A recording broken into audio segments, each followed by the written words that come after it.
esfera de la política.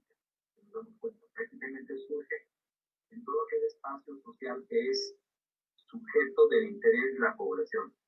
¿No? Vemos los escándalos, así como los vemos en la política, los vemos en el deporte, los vemos en la ciencia, los vemos en la educación, los vemos en la religión, los vemos en los medios de comunicación, los vemos también en la empresa, es decir, los vemos en muchos espacios en los que finalmente se habla y se refiere de ello, los vemos en las marcas comerciales también, es decir, está constantemente presente, ¿no? Entonces, bueno, la política no es sujeto de esto y más cuando lo que ahí se comenta pues tiene que ver con la vida cotidiana, con los recursos públicos, con los elementos que hacen que la sociedad en teoría funcione. Bueno, ¿a qué voy con esto? A que existe una relación directa entre lo que es la visibilidad y lo que es la vulnerabilidad. Hay una frase que yo siempre digo, porque cada vez que la pronuncio me termina de convencer más que es absolutamente real, que es tu nivel de visibilidad es tu nivel de vulnerabilidad. Un escándalo le ocurre a aquel personaje que es público y que es visible. No le ocurre a una persona que no es tan visible o que finalmente no es visible. Es decir, alguien pudiera caer en alguna situación de escándalo que ahorita vamos a ver cuáles son y lo vamos a categorizar. Anticiparé, puede alguien caer en un desfalco, por ejemplo, pero si no es conocido, pues el tema queda en la agenda privada, fundamentalmente, quizás con algunos comentarios, algunas situaciones que se puedan por ahí referir, pero no caen en un escándalo político que es tapa de los periódicos, ni se inician noticiarios, ni es necesariamente una conversación de largo plazo socialmente. Entonces, para que el escándalo de las características que estamos analizando sea visible y sea crítico, pues se requiere actualmente un nivel de visibilidad alto. Por lo tanto, un político que tenga mayor presencia política, mayor fuerza, mayor poder, pues un escándalo le va a pegar mucho más que alguien que no tenga esas condiciones, ¿no? Un político de menor nivel o de menor visibilidad. Pero hay de casos a casos y bueno, pues vamos a revisarlo, ¿no? Bueno, ya les decía yo que la política, pues la visibilidad es necesaria, pues porque el político necesita buscar el voto de la comunidad, si busca representarlo, pues necesita ser conocido. Sí, evidentemente hay casos de políticos que llegan de la nada, se instalan y bueno, logran ganar elecciones, pero las razones ahí no están tanto en la visibilidad, están en otro tipo de acuerdos sociales a veces o de corrientes que van arrastrando que una cierta tendencia le favorezca para ganar, ¿no? Pero pues un político que busque realmente hacer carrera necesita esa parte de ser visible. Esta visibilidad de que he hablado pues también es útil, porque genera un voto pragmático, porque la política en la vida cotidiana lo necesita para gestionar el consenso social. Se necesita una autoridad que sea reconocida, escuchada, visibilizada para poder contar con la aprobación social. La visibilidad es algo que se puede administrar, ya no tanto como anteriormente ocurría, pues ahora el político sí tiene sus redes sociales, tiene también la presencia de los medios de comunicación, pero también es cierto que se enfrenta a una sociedad que es cada vez más comunicada, que genera contenidos, que puede instalar un tema o proponer un tema en la agenda pública que eventualmente puede ser relevante, y esto hace que el político muchas veces tenga que sacrificar su propia agenda para atender una agenda ciudadana, social o marginal que eventualmente pueda surgir y pueda ser relevante socialmente. Entonces, bueno, antes se administraba un poco más porque el político decidía en qué momento salía a dar una conferencia de prensa o hacía un pronunciamiento o tenía un evento o algo que generara cierta noticiabilidad. Ahora ya no es así, ¿no? Ahora existen realmente muchos medios que a veces formales, a veces informales, que generan que este control se haya perdido. Y la visibilidad también es procurada por parte de los políticos. Es decir, si nosotros nos damos cuenta en cómo el político va construyendo su propio discurso, su propia narrativa, nos vamos a dar cuenta qué tipo de visibilidad está buscando. Es decir, el político habla de él, quizás como lo hacemos todos, de las cosas buenas que tenemos, ¿no? Evidentemente hablamos de nuestras características, de nuestras cualidades, de lo que nos gusta, de lo que nos atrae, de lo que nos interesa, etc. Nadie habla mal de sí mismo. Pero en este proceso de construcción de una figura política lo que ocurre es que el político muchas veces hace o procura venderse como alguien que es totalmente inmaculado, que es un hombre que guarda los valores de una sociedad, de una familia, que busca ser congruente, que busca ser bien administrado. Es decir, procura vender los valores sociales y es así como la gente lo empieza a perseguir, por lo que se dice, ¿no? Es decir, Socialmente somos lo que comunicamos. En ello no hay nada nuevo que esté diciendo, pero es así. Socialmente somos lo que comunicamos. Un político comunica eso, bueno, la gente espera que sea eso. Lo que ocurre es que cuando llega a la posición que está buscando, en el caso de una elección, pues la gana, llega y finalmente no cubre con esa expectativa, hay una ruptura.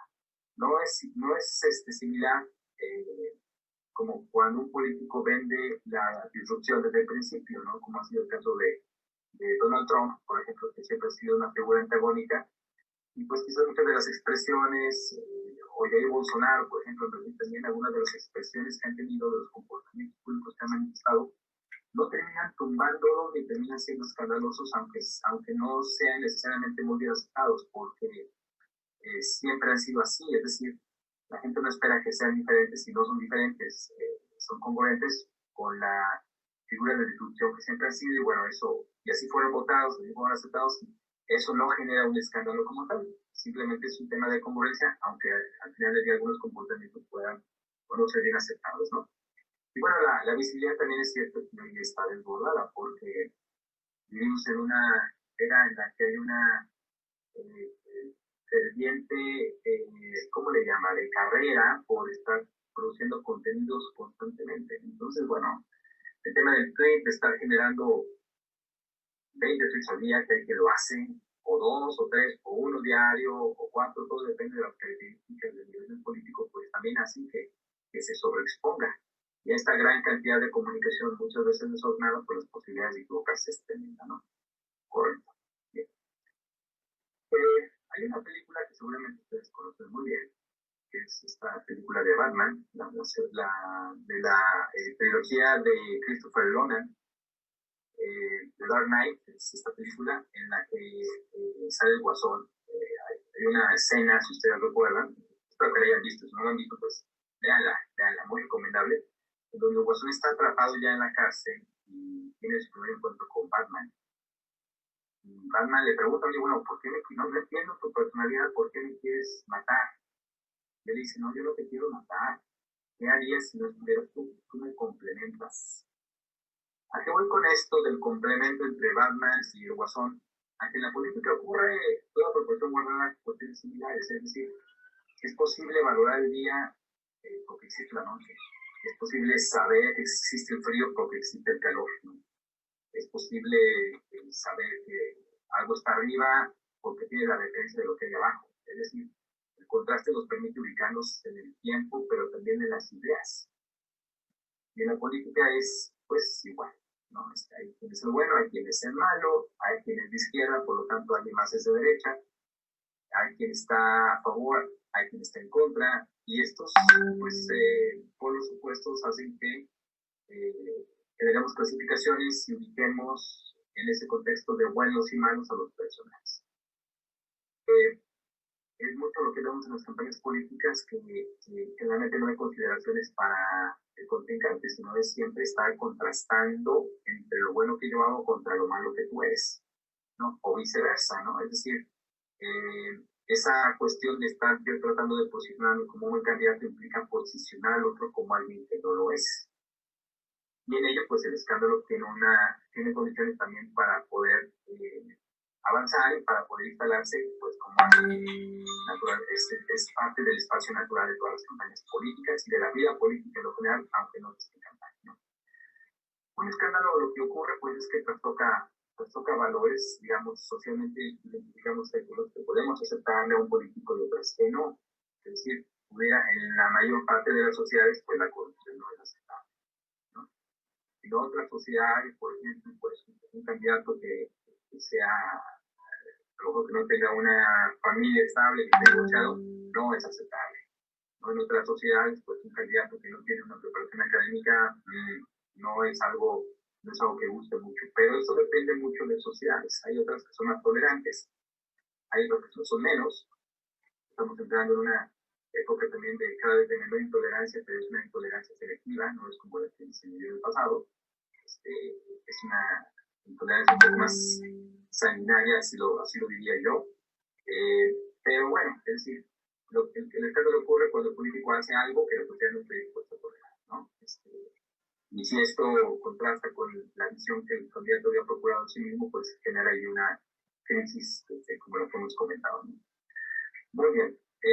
Hemos visto también, por ejemplo, lo que yo les decía, que estamos en una era a contracorriente, porque muchos de los perfiles políticos que estamos empezando a observar pues, prácticamente en todo el mundo son perfiles que en otros momentos no hubieran sido aceptables, no hubiera sido lógico que estuvieran allí, ¿no? Alguien que habla de una manera como lo hace Donald Trump, pues tan irreverente, quizás tan de manera tan racista en algunos casos o de manera misógina, pues también en otros momentos se hubiera implicado por sí mismo que estuviera fuera de la carrera. Hoy ya no es así. Hoy tenemos en algunos países una corriente que está a favor de la ignorancia, por ejemplo, ¿no? En donde pues, tener preparación académica ya es negativo, como es un poco lo que ha ocurrido en México, ¿no? Que el presidente López Obrador pues, ha tratado de vender que la pobreza es algo que es un modelo que pudiera instalarse como algo normal, ¿no? Que la gente no debe ambicionar nada más, porque bueno, esto es algo que en estas condiciones puede ser feliz, ¿no? Circunstancias de ese tipo, digamos, hay una crítica de su parte muy fuerte a quienes estudian en el extranjero, a quienes se preparan intelectualmente, porque entonces son los de arriba y generan contraste con los de abajo. Entonces, bueno, hay un discurso del odio instalado socialmente que a veces la política ha tratado de recuperar, ¿no? Eso viene pues del desencanto también de los sistemas tradicionales que han permitido que esto se instale como una opción, ya que pues ha habido pendientes que no se han logrado superar y la gente pues está molesta por ello, ¿no? Bueno, entendamos también que la política pues es una zona de riesgo, ¿no? Es decir, cuando hablamos de política no solamente se trata de ganar elecciones o de ser más visible o dar un buen discurso, se trata de ser buenos políticos.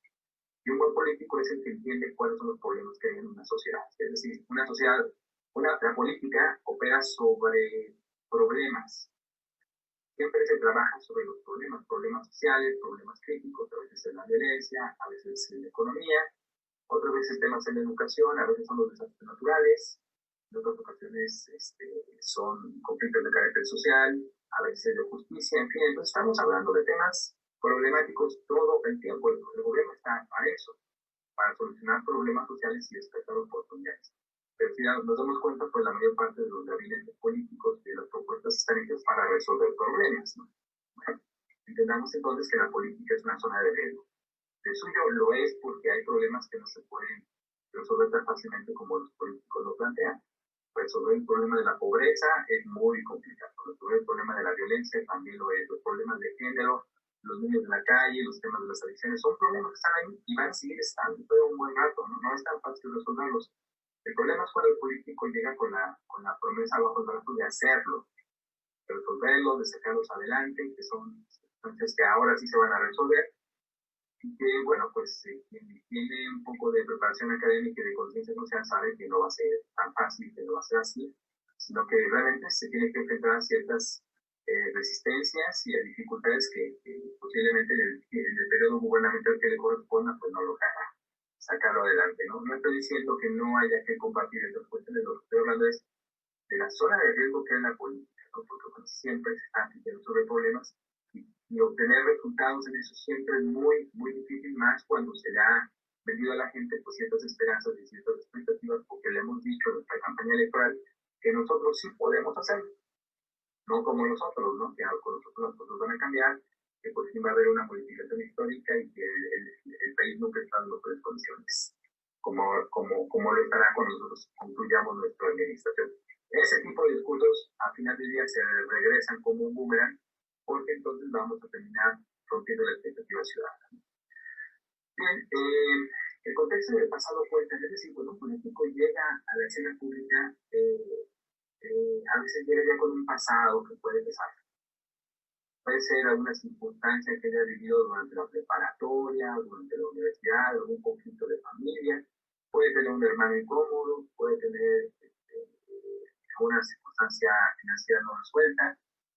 Y el pasado siempre vuelve. Eso el político lo tiene que saber y lo tiene que tener calculado, porque tarde que temprano a la luz no de manera mágica ni nada por el estilo, sino porque hay gente que está operando para tratar de contrarrestar la carrera política en la que tú como político o cualquier político va a estar. Es decir, el antagonismo es absolutamente natural y habrá quien esté rastreando y buscando en dónde te equivocas para, o en dónde te equivocaste en el pasado para plantearlo como una debilidad dentro de tu proyecto que pueda eventualmente dificultarte el avance, ¿no? Bueno, entonces, bueno, el pasado cuenta, sí, sí cuenta.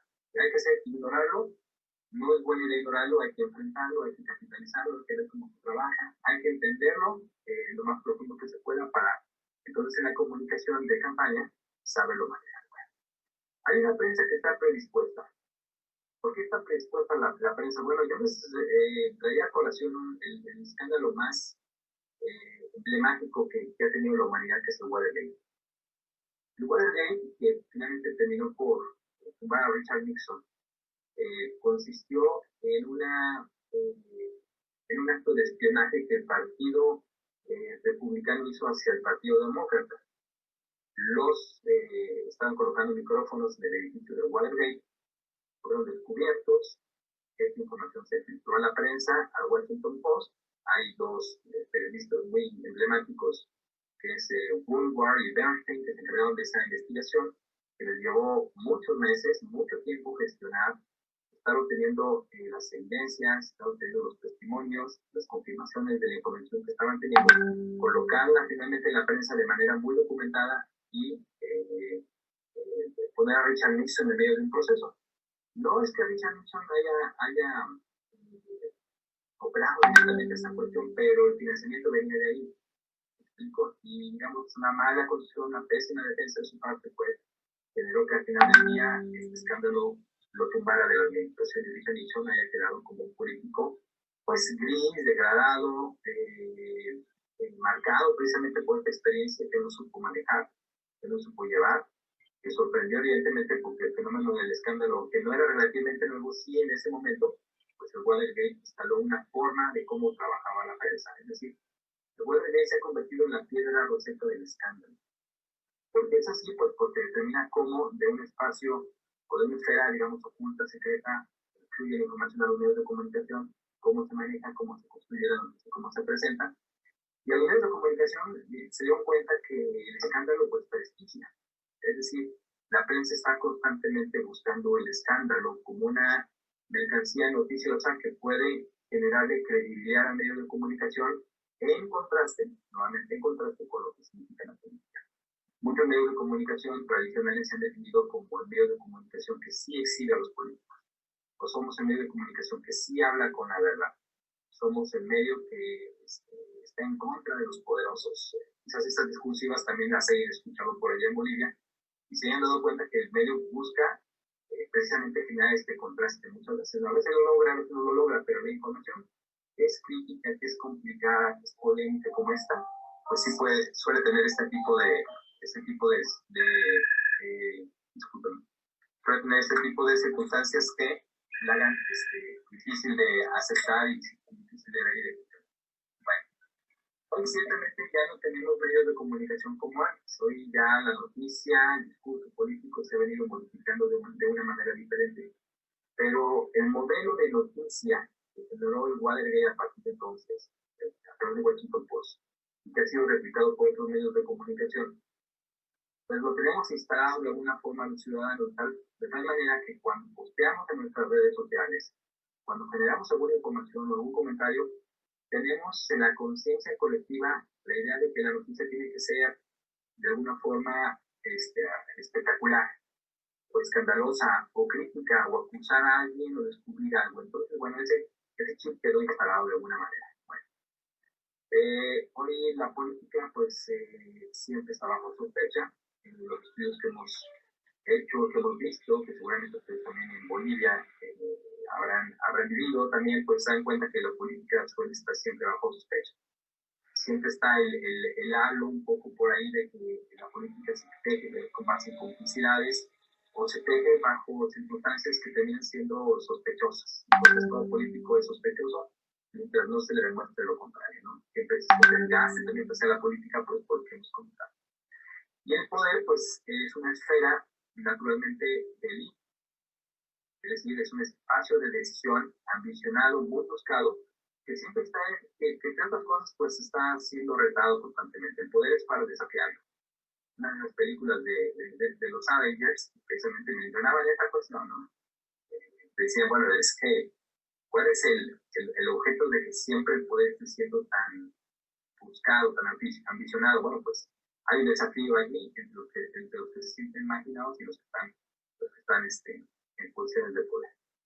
Bien, bueno, el escándalo tiene una tipología, esa tipología que voy a exponer es mía, aunque hay otros colegas y hay académicos que han trabajado de alguna forma el tema de la crisis y demás, pues la verdad es que yo, con todo lo que he leído, que evidentemente es un tema que he buscado, no he encontrado una tipología tan precisa como la que yo les quiero presentar. Bueno, a tomar nota un poco. A ver, hay 5 universos en los cuales el escándalo se puede clasificar. Están los escándalos de corrupción, están los escándalos del comportamiento público, los escándalos de crimen y delincuencia, los escándalos de la vida privada y los escándalos del poder. Prácticamente cualquier escándalo que podamos observar en la esfera política se enmarcan en alguno de estos. Casi todos.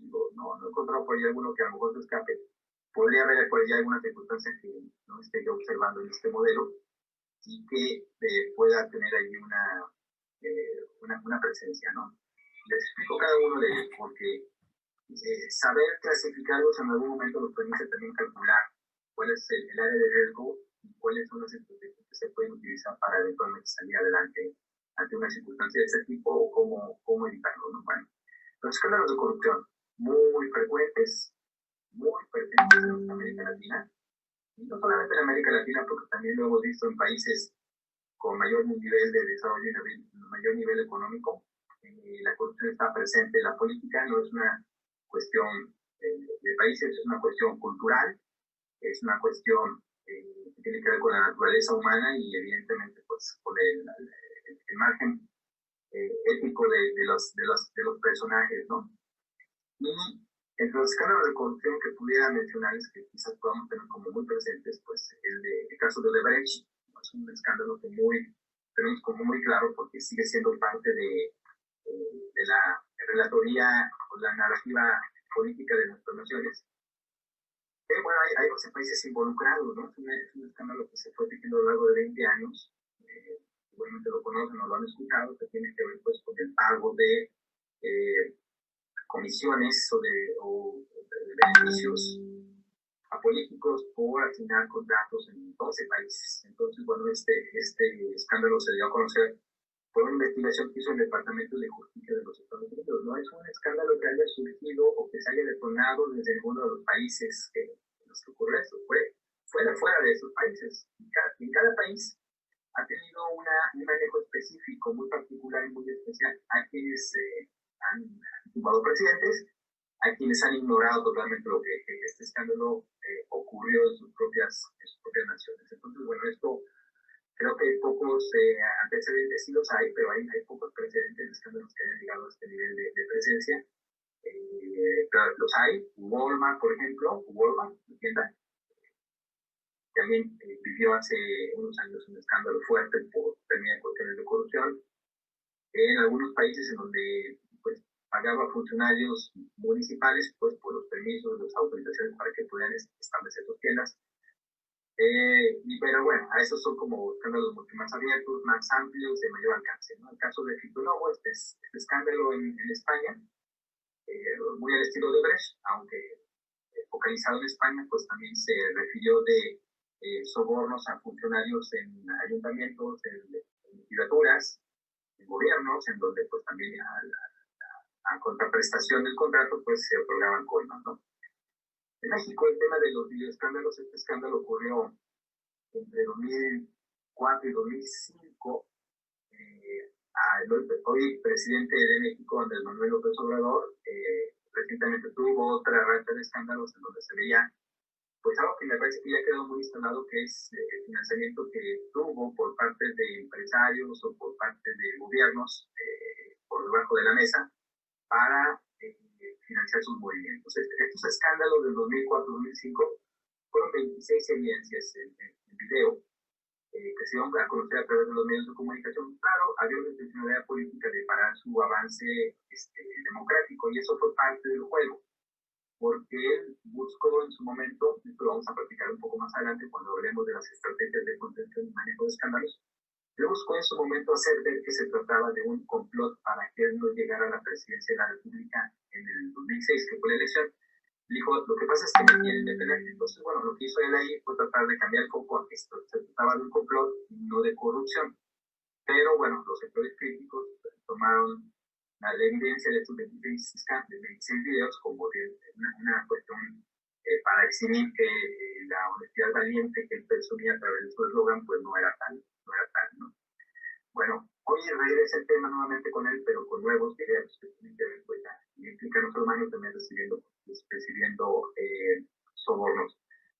¿Qué tenemos aquí? Hay una cuestión muy interesante que es la manera como se toma un escándalo cuando se tiene una evidencia. Cuando tienes en la mano la seguridad de que algo ocurrió, como no es un video.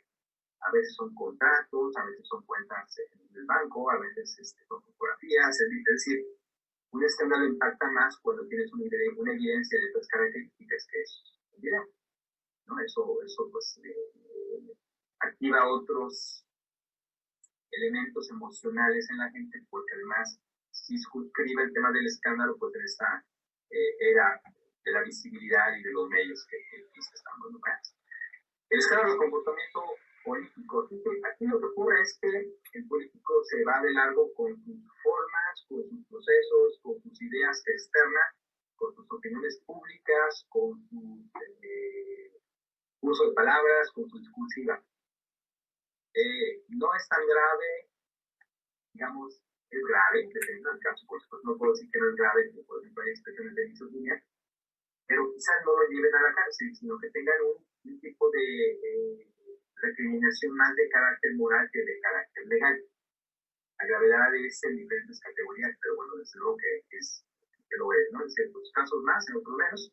Les pongo el ejemplo de Vicente Fox, el presidente mexicano, en una de las cumbres internacionales que se vivieron en México, tratando de mediar entre la presencia de George Bush de Estados Unidos y la presencia de Fidel Castro, que se van a encontrar en el mismo espacio, en el mismo foro. Pues Vicente Fox trató de evitar que acudiera Fidel Castro, y como Fidel Castro dijo, no, yo sí voy a ir, pues le dijo, bueno, pues sí, vienes, dices lo que tienes que decir, comes y te regreses, y te vas, ¿no?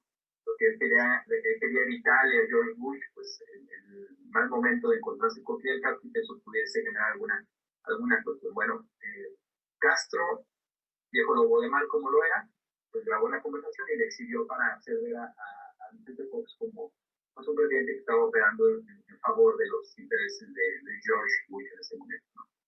Bueno, Jair Bolsonaro de Brasil, lo conocemos, lo ubicamos, lo reconocemos, estamos de su temperamento, sabemos de su propia tolerancia, de sus expresiones misóginas, y bueno, pues esto también lo tiene muy claramente posicionado porque es reincidente en ese tipo de cuestiones. Bueno, su comportamiento genera ciertos escándalos. Quienes lo conocen, quienes lo votaron así, quizás lo toleren como es, o entienden el juego.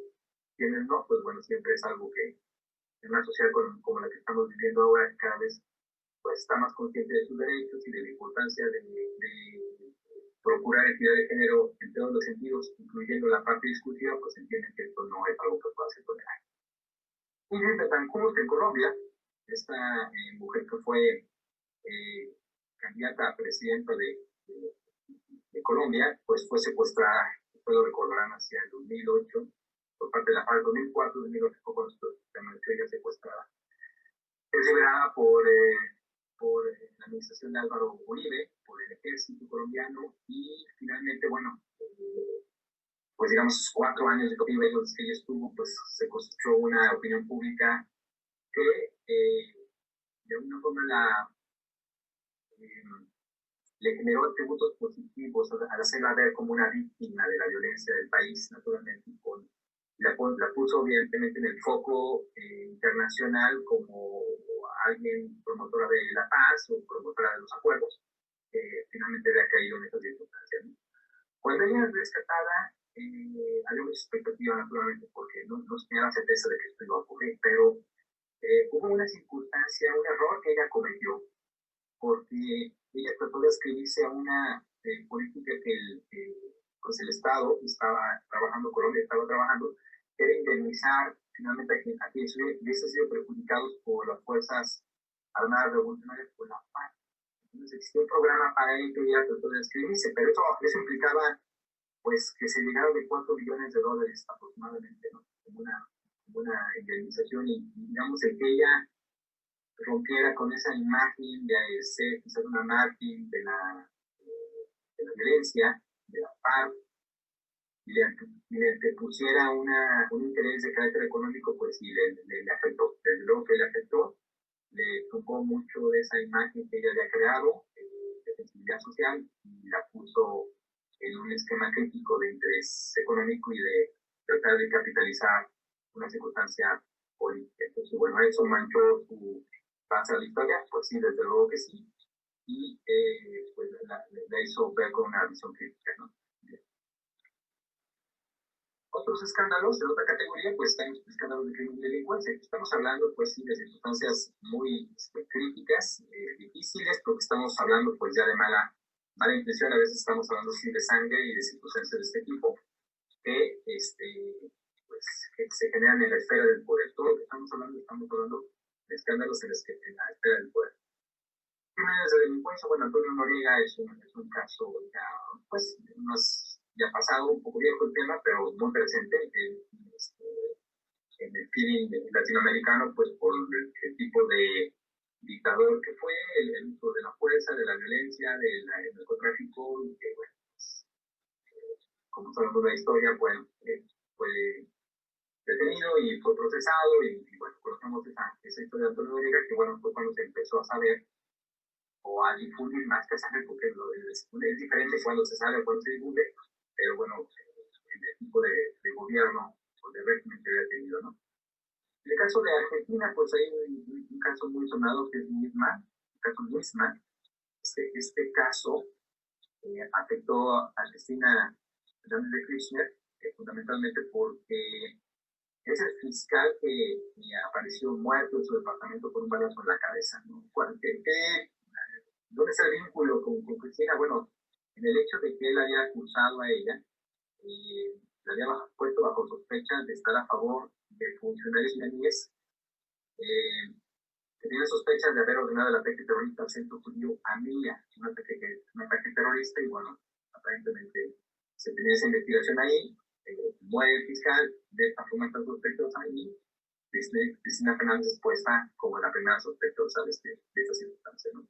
En México, Mario Marín fue el gobernador de Puebla. Él, pues, hubo una llamada por ahí que se interceptó, que salió a la luz pública, en donde, pues, tenía vinculación con un empresario que había estado persiguiendo a una periodista que vivía acá, que por algunas investigaciones que ella había hecho sobre sus negocios, pero particularmente sobre el tráfico infantil, tráfico sexual infantil.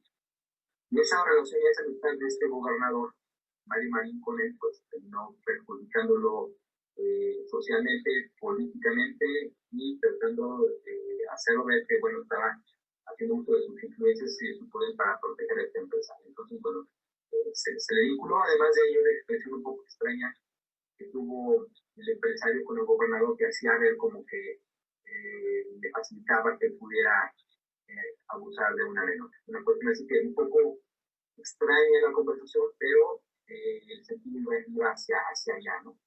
Y en México también, bueno, aquí abajo dice videoescándalos, pero no me refiero a los videoescándalos, me refiero al tema de los 43 desaparecidos de los Sinaloa, también es una cuestión bastante crítica, trágica, triste, donde 43 estudiantes normalistas, es decir, que se preparaban para ser profesores, fueron interceptados en un camión por parte del crimen organizado y aparentemente asesinados y quemados en un basurero del municipio. Esta circunstancia, que es evidentemente una crisis, pues tumbó al presidente municipal, a su esposa, que eran aliados del actual presidente López Obrador, aliados políticos, tumbó también al gobernador del estado de Guerrero y marcó la administración de Enrique Peña Nieto. No pudo mover no pudo gestionar un tema tan crítico ni comunicarlo correctamente, y bueno, terminó terminó siendo un pasivo para él. Y los escándalos de la vida privada, que es en donde pues quizás la mayor parte de las personas identifican el escándalo político que tiene que ver con lo que ocurre muchas veces en la intimidad. No todo tiene que ver con la intimidad, pero la mayor parte de estas cuestiones están allí, ¿no? El caso de Jeffrey Epstein, por ejemplo, bueno, sí, ciertamente él es un empresario, era un empresario financiero en Estados Unidos, acusado de abuso de menores, pero ese abuso de menores tuvo sus rebotes también en el ámbito político, porque pues William Clinton iba a las islas, a una de las islas que él tenía, pues y se hablaba de que tenía con menor de edad. El duque de York, que es el tercer hijo de la reina de Inglaterra, pues también fue captado en una fotografía que ustedes pueden ver al centro de la fotografía que está en la parte superior. Esa fotografía se da a conocer. Esta chica, ahora recientemente acusa al duque de York de haber tenido relaciones con ella. Ella entonces menor de edad, y él da una desastrosa entrevista en la BBC, que la pueden ustedes ver en YouTube, en donde él trata de desafanarse de esa idea y decir que no recuerda el caso, no dice que no, pero lo maneja de manera muy mal, y evidentemente pues esto representa también una crisis política en otras esferas, ¿no? Eliot Spitzer, el gobernador de Estados Unidos, tuvo que renunciar una vez que se supo que pagó prostitutas. Bueno, el escándalo de Clinton con Mónica Lewinsky es muy emblemático de los escándalos de carácter sexual, quizás el más emblemático de esta categoría. Lo hace emblemático la evidencia, el vestido de Mónica Lewinsky, la manera como ella lo relata, los puros, la oficina oval, hay ciertas circunstancias de drama que están dentro de la historia que también haya sido tan visible y tan memorable. Y otra de las cuestiones es que es el primer escándalo que se empieza a tejer a través de Internet. No hay evidencia en video tal cual, pero digamos las declaraciones que dio Mónica Lewinsky se empiezan a conocer por Internet. Entonces es el primer escándalo que se teje en Internet. Es una cuestión interesante. Olvido Hormigos en España, bueno, esta regidora, pues salió un video de ella de carácter sexual, que su entonces pareja dio a conocer, y bueno, esto la metió a ella en una crisis muy difícil. Si uno ve la manera como ella reacciona al principio, pues está ella totalmente descolocada. Ella supo capitalizar esta crisis, supo salir adelante, porque a partir de esta cuestión generó una corriente de opinión que derivó en una ley, ¿no?, para castigar este tipo de situaciones, que videos de la vida privada íntima de una pareja puedan ser difundidos. Ya se castiga en España a partir de esto, ¿no? Y eso, bueno, le generó ahí una oportunidad en ese sentido, además de que Olvido Hormigos pues también se convirtió en una figura pública que empezó a participar activamente en diversos espacios a partir de esa situación crítica difícil que ella tuvo, es decir, la capitalizó en otro sentido naturalmente, ¿no? Jeff McGreevey en Estados Unidos, bueno, lo que ocurrió con este gobernador de Nueva Jersey es que él renunció a la gubernatura por una infidelidad de carácter homosexual. La persona con la que había tenido estos tratos, pues lo sobornó, lo amenazó de dar a conocer la información, y él pues finalmente se presenta junto con su esposa, como lo ven ahí, para ver esta denuncia. Si ustedes se dan cuenta, en los tres casos de los políticos norteamericanos, de los de James y de Clinton, pues está la esposa a un lado, ¿no? Es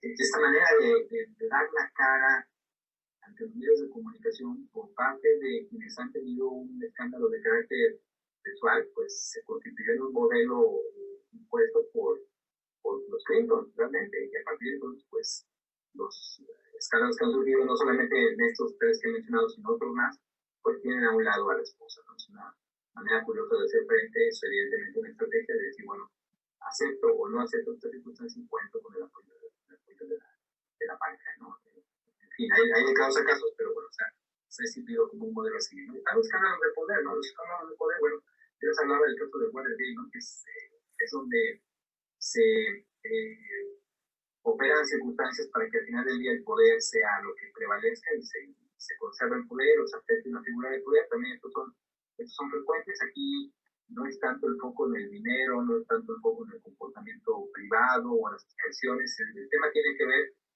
en qué tipo de artimañas o de artilugios o de circunstancias se cae para que un tema pueda derivar en que alguien tenga y conserve el poder o lo logre, ¿no? El caso de Juárez está.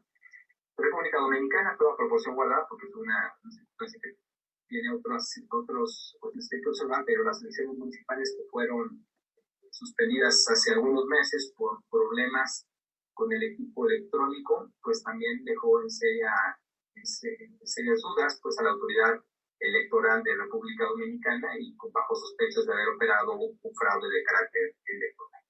No pudo haber sido una situación técnica que se les convirtió en una cuestión política, pudo haber sido, sin embargo, pues la sospecha sobre el tema del poder está ahí presente. Hay algunas estrategias, perdón, aquí se movió un poco la numeración, pero bueno, son algunas estrategias que el tiempo no nos va a dar como para poderlas describir todas y todos sus alcances, pero ¿cómo puede responder un político ante esto? Digo, la primera cuestión, lo único que garantiza que un escándalo no ocurra es que no suceda, ¿no? Que no se dé un escándalo, es decir, tendría que el político portarse bien en todos los niveles para que esto no suceda. ¿Hay manera de evitarlo? Por supuesto que sí, ¿no? Teniendo una trayectoria limpia, honesta, conduciéndose como debe ser, pero aún así no hay la garantía absoluta. ¿Qué es cómo se ha operado muchos gobiernos con muchas esferas políticas para contrarrestar los efectos de un escándalo? Bueno, aquí unas ideas, ignorar, ¿no? Muchas veces simplemente el tema no se aborda, se ignora, no se habla de él, y el tiempo a veces termina diluyendo. ¿Cuándo funciona esto? Cuando no es cierto el escándalo, ¿sí? El ignorar, no hablarlo puede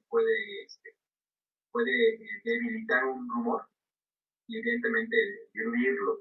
Pero si existen evidencias, y luego sale un video, y luego sale una firma, y luego una grabación, pues el tema es imposible de ignorar, ¿no? Tendrá sus consecuencias. Negarlo, que es decir, pues esto no es cierto, esto no ocurrió, funciona en algunos casos, funciona a quienes tienen todavía una autoridad moral o un capital moral fuerte, como lo es el caso del expresidente de México, López Obrador, que es un poco esa parte, ¿no? Tiene una base social muy fuerte que le acolchonan el impacto de las evidencias que hay, ¿no? Entonces, bueno, ahí está. Desactivar es cuando se opera eficientemente para que un escándalo se modifique. A veces es el tema de llegar a acuerdos políticos con otros para que no se convierta esto en una cuestión que esté constantemente presente. Minimizar el escándalo sí ocurrió, pero no es para tanto. Sí pasó, pero a ver, a su nivel, ¿no? Coloquémoslo en su justa dimensión. Eso es una cosa del pasado, no fue para tanto, se resolvió, etc. Diseñar, que es como no darle importancia, la creación del enemigo, tiene que ver con esto lo están difundiendo porque me quieren complicar políticamente. El sabotaje, que es acusar que el escándalo se está detonando, porque a ver, detrás de un escándalo siempre hay alguien que lo está impulsando, eso también es importante saberlo. Un escándalo no surge solo, alguien opera para que esa información salga a la luz pública y esa persona o ese grupo lo está constantemente alentando. Entonces, surge porque se tiene esa fuerza, ese motor que está alentándolo, ¿no? Entonces, bueno, el sabotaje también se ha interpuesto por parte de algunas corrientes políticas para decir estoy siendo perseguido políticamente, ¿no? El legado es cuando acusas a las cosas del escándalo en el antecesor, no es culpa mía, es culpa de los anteriores, ¿no?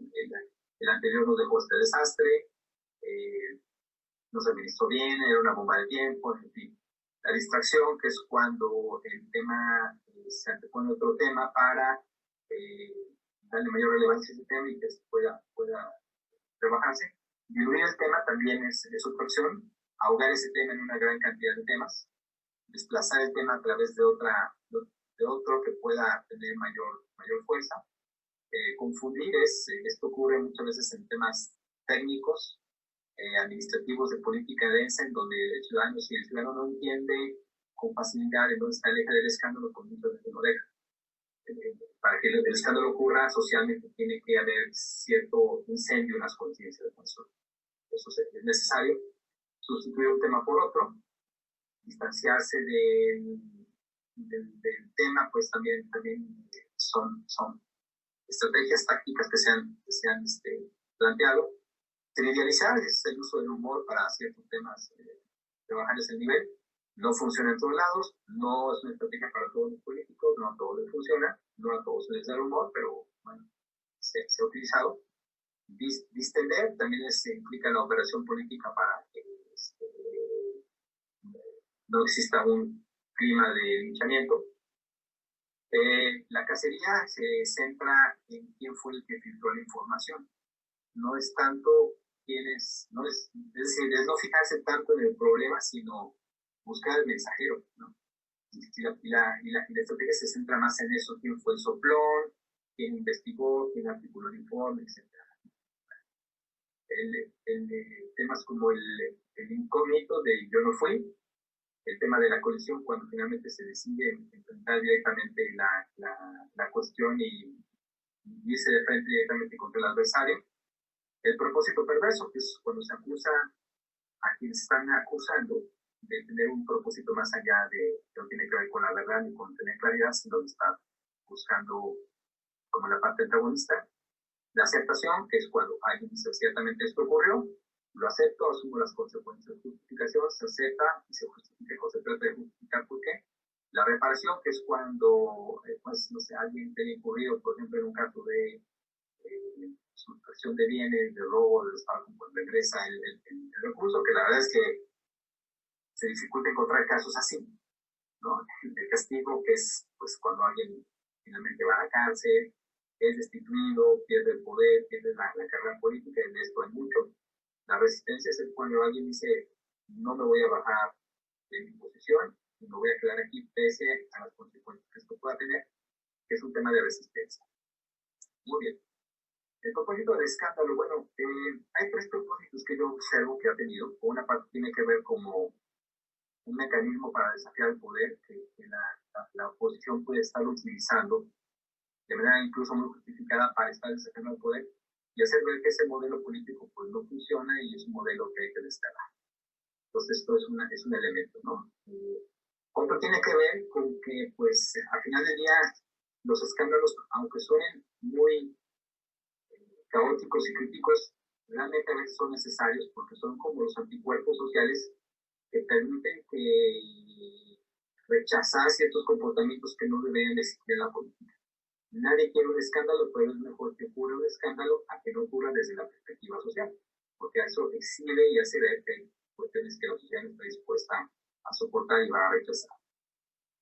Y bueno, la resistencia colectiva también ocurre porque es una manera de cómo la sociedad le dice al político, este tipo de cuestiones no te las acepto bajo ninguna circunstancia, por aquí no, y no te quiero como gobernante o como representante. Entonces, bueno, tiene también sus usos positivos. En el caso de las elecciones, porque bueno, yo les he comentado que los escándalos pueden surgir tanto en el ejercicio público como dentro de una elección, pues lo que ocurre aquí es que es el espacio en donde las ideas se radicalizan. El ánimo social es muy diferente cuando está en una época electoral que cuando está solamente en una época de gobierno. Si es un país como lo planteaba Carlos al principio, Carlos Correro, que es un país que está siempre en elecciones, pues bueno, entonces la radicalización de las ideas la vamos a tener siempre aquí, ¿no? Más en época electoral, en época preelectoral también, pues el escándalo es muy frecuentado. A veces son falsos rumores, pero otras veces no. Y la política, digamos, la manera en cómo se ha planteado esto es que se busca la destrucción del contrincante. No es solamente que se me vote a mí como mejor candidato o la mejor opción, sino implica también que el otro no tenga posibilidades de ganar. Muchas elecciones no es que se hayan ganado, es que el otro las perdió. Y las perdió por sus escándalos, por sus debilidades. No es que este otro candidato ganador haya tenido una buena campaña, sino pues implicó la debilidad del otro, ¿no? Bueno.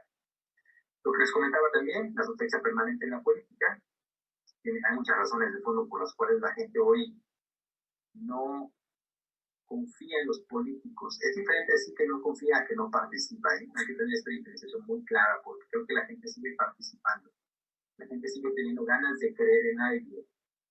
Es decir, para mí la credibilidad no es un recurso que se agote, es un recurso simplemente que se mueve de un lado a otro, ¿no?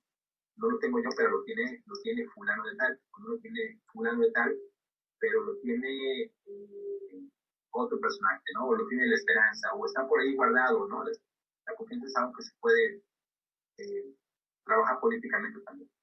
Bueno, en elecciones también los errores se maximizan, cuestiones que a veces no son tan relevantes, pues pueden parecer que sí, ¿no? Una fotografía puede tener, por ejemplo, una interpretación muy diferente según la explicación que se le dé. Para alguien puede ser una fotografía regañando a un niño, para alguien más puede ser un abuso de autoridad o un maltrato infantil. Todo depende de la mirada con la que se interprete, ¿no? Bueno. Y el carisma político, que también es una de las líneas que yo quería comentarles ya para ceder el micrófono y pasar a la siguiente fase de la exposición del día de hoy, pues es un poco lo que ya vengo comentando luego de la charla, que es cómo el político busca proyectarse, es decir, construir un carisma en la política no es una cuestión casual. Todo el mundo busca hacerlo, todo el que participa busca hacerlo, muchos no saben cómo lograrlo, algunos lo logran porque es algo que se les da de manera natural, otros lo logran porque evidentemente han sabido cómo construirlo y han entendido que el carisma es algo que se trabaja con base en una estrategia, en la administración del tiempo, en la claridad del propósito, en la definición de las líneas de acción, en la generación de contenido que abone ello, en la creación de una agenda estratégica que nos lleve a crear un carisma político a lo largo del tiempo, porque no son cuestiones de corto plazo, sino que son costos de largo plazo. Entonces, bueno, tengamos en claro esta cuestión, que para lograrlo pues se requiere trabajarlo así, ¿no? Implica también la construcción de una historia congruente y bien contada a lo largo del tiempo. No hay políticos que se descubran de la nada, ¿no? No hay políticos que salgan de la nada, sino pues viene a través de una historia que hay que saber contar y hay que saber conversar y platicar para que la sociedad pueda entenderlo y entender que entonces hay un carisma positivo detrás de alguien, ¿no? La personalidad del candidato cuenta mucho, pero hemos llegado a malentender que para ser afectivos en la política hay que ser divertidos, ¿no? A veces eso algunos políticos lo están procurando, o ser excesivamente melosos o extremadamente emocionales. Y creo que ese tipo de modelos, si bien sigue funcionando, pues creo que no queda mucho tiempo de vida, porque socialmente la gente está entendiendo que no se trata de tener políticos divertidos, agradables, bonitos, guapos, bien vestidos, sino tener políticos eficientes. Eso evidentemente hay que trabajar estratégicamente y contarlo a través de una historia, ¿no? Esto que les comentaba también, que estamos en una época de regresión, yo le llamo una época de regresión oscurantista. Seguramente cada país lo vive de una manera diferente, pero estamos entrando en una época en donde ya ciertos comportamientos no se toleran, ciertas expresiones tampoco, a veces hay ciertos excesos en la manera en cómo se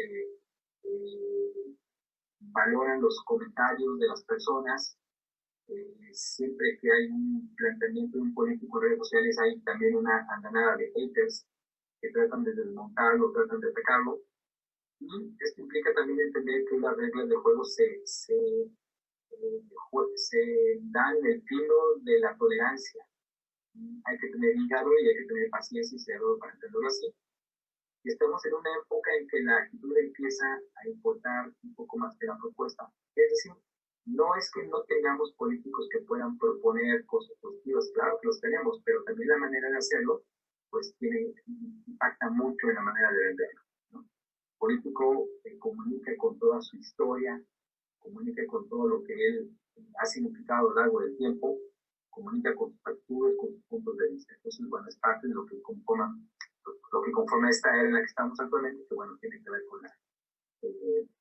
con las implicaciones políticas y los efectos en la emocionalidad social. Pues muchas gracias, hasta aquí. Si hay, me parece que hay otra etapa de esta conversación, bueno, dejo los micrófonos para avanzar. Muchísimas gracias, Claudio. Realmente ha sido muy, muy interesante. Lo que pasamos ahora, le pido al profesor Iván Miranda, por favor, que se conecte. Tenemos una presentación de un experto boliviano, un poco para contextualizar también estos temas de imagen, comunicación. Serán unos 15 minutos y luego, querido Braulio, pues ingresamos con una ronda de preguntas que tú también las puedes ver en el chat. Trataremos de formulártelas para que tengas la gentileza de interactuar con el auditor. Y vamos a pasar. Bueno, muchísimas gracias, Carlos. Voy a presentarles al profesor Juan Carlos Huanca Valencia. Él es politólogo con estudios de posgrado en comunicación política y comunicación estratégica. Es docente universitario y responsable de la política comunicacional de la Facultad de Derecho y Ciencias Políticas, profesor universitario en varias universidades. Juan Carlos, buenos días. Tienes los micrófonos. Bueno, el micrófono. Iván, gracias, Carlos, a todos también, a Claudio ahí en México. La verdad, un gusto poder estar acá con ustedes y básicamente compartir lo que uno aprende muchas veces en el aula, lo que también aprende en la práctica. Lo que quiero presentarles es básicamente, si me permiten, el desarrollo de las campañas digitales y cómo se lleva adelante las campañas, pero en este ámbito, particularmente en el mundo de lo digital. Entonces, voy a hacer un punteo con lo que nos queda. Quiero que podamos ver este pequeño índice, quiero que podamos considerar que vamos a tomar en cuenta el contexto posterior al contexto, voy a básicamente puntear el tema de las premisas. Y acá los primeros 4 puntos que estoy considerando son premisas que han estado presentes durante el desarrollo de las diferentes campañas electorales, por eso lo estoy colocando de manera invariable. Entonces, estas premisas aún siguen presentes más allá del mundo virtual en el cual estamos viviendo. Y las últimas premisas ya yo los considero como parte exclusiva de las campañas virtuales. Entonces, ¿cuál es el contexto en el cual nos estamos desarrollando? ¿Cuál es el contexto en el cual vivimos en estos momentos?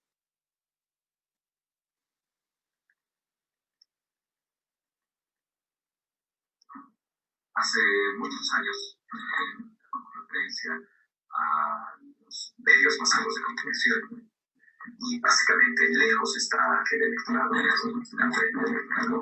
auditivo, exclusivo de los diarios,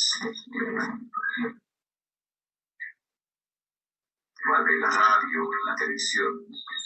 Y hoy ese electorado se encuentra diseminado por toda la red de Internet, lo que le quita a los partidos y candidatos la posibilidad de elaborar, como lo hacían antes, un único mensaje, discurso, pieza gráfica o audiovisual, para llegar a partir de solo un medio a diferentes públicos objetivos. Entonces, a mediados de la década de los 90, no es nuevo, del siglo pasado, se comienza a explorar el desarrollo de las campañas no convencionales, es decir, esas campañas que tenías con los carteles en la calle, esas campañas en la radio, esas campañas que podías publicitar en los periódicos, etc. Ya se empieza a emplear el tema de las redes sociales, o antes de hablar de las redes sociales, el Internet para ser precisos. Los blogs se empiezan a colocar de moda, etc. Pero hay un momento que considero que es un hito. La campaña del 2008 en Estados Unidos, que básicamente marcaría un hito para la comunicación política, porque traería consigo el uso de nuevos instrumentos y métodos de llevar adelante una campaña electoral orientados a explorar básicamente nuevos, ¿sí?, medios, instrumentos que puedan llevar adelante una campaña no convencional. Yo ningún partido o candidato puede ignorarlos, a riesgo de, en primer lugar, ser tildados de anticuados, pero sobre todo a riesgo de perder contacto con potenciales votantes. Eso es lo más importante. Entonces, vamos con la primera premisa. dentro de las 10 que les estoy planteando.